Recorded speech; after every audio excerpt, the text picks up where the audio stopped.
দেখি ভাই একটু দেখি দুজনা গিলে আসছে ভাই দুজনা গিলে আসলো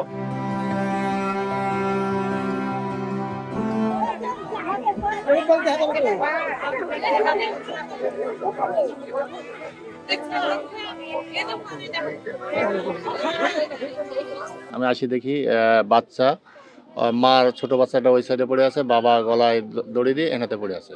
তারপর একটা দেখলাম চিটকুট লেখা আছে, ঠিক আছে, সেই চিটকুটে লেখা আছে আমার এই মৃত্যুর জন্য কেউ দেয় না। বাড়ি বাড়ি কারো শব্দ নাই, শাহন ওই ফুকির দিয়ে টাকা দেখছে যে আমার ওই ভাইটা ঝুলি আছে, শাহন ওই ঘর কাইতে দেখছে যে সব মেরি পড়ি আছে, ঋণ আছে কারণ ওই কই আহেলো কি ভাগে ঋণ কই বাড়িতে তো প্রকাশ করেনি যে তো আমার ঋণ আছে।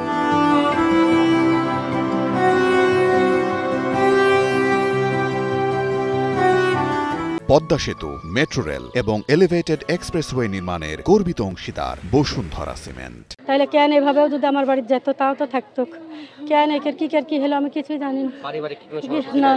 কিছু সমস্যা ছিল না, 15 দিন আগে আমি লিয়ে এসি তুই কেন লাতির অপারেশন করেছিল দিয়ে আমার বাড়ির ছিল 15 দিন আগে দিয়ে।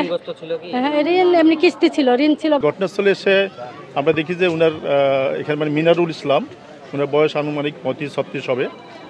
তো উনার বাড়িতে দুইটা কক্ষ, এক কক্ষে উনার স্ত্রী এবং একটা মেয়ে, 2 বছরের একটা মেয়ে বাচ্চা, আর আরেক কক্ষে উনার একটা ছেলে এবং যে ভিকটিম যে মানে মিনারুল উনাকে আমরা দেখতে পাই। তো এখানে যেটা দেখা হচ্ছে যে স্ত্রী এবং যে ছোট বাচ্চাটা তারা যে কক্ষে আছে পাশের রুমে, সেখানে তাদের গলাতে মানে শ্বাসরোধ করে হত্যা করা হয়েছে মনে আমাদের কাছে প্রাথমিকভাবে মনে হচ্ছে।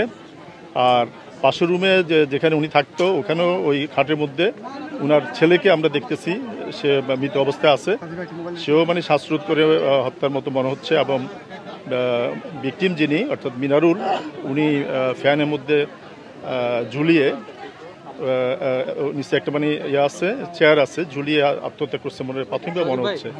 আর কক্ষে একটা চিটকুট পাওয়া গেছে, চিটকুটে উনি ঋণগ্রস্ত এবং আর্থিক অনটন এই কথাগুলো লেখা আছে।